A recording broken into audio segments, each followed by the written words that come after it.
mutungamiri wemain opposition munyika yeZimbabwe Nelson Chamisa anoratidza kuti munhu anofambirana nenguva, munhu asingadzokeri kumashure nekuda kwokuti muzuva ranhasi auya akafadza vanhu akataura mashoko pamusoro pe Father's Day. Sapinda mashoko atagona Nelson Chamisa ndokuti bva wasubscribe, ubva walaika, ubva watina on the bell icon. Tipinda pahendo pake nemasocial media handles ake ese. Nelson Chamisa anoposta message yakanzi Our Father who art in heaven, hallowed be thy name.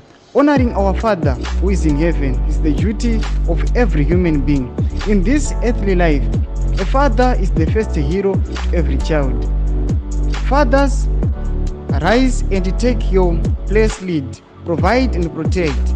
Dead out there, I take Happy Father's Day to you all. Do mashoko asiwanyogwa na Nelson Chamisa. Sataona kuti vanhu vobva vauya vakaresponda na Nelson Chamisa chicoordinator wachiti Happy Father's Day to you my president. Keep strong, we love you.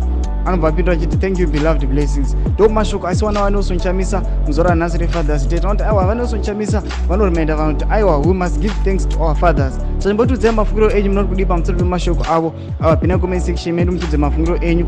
Subscribe, like, on the bell icon.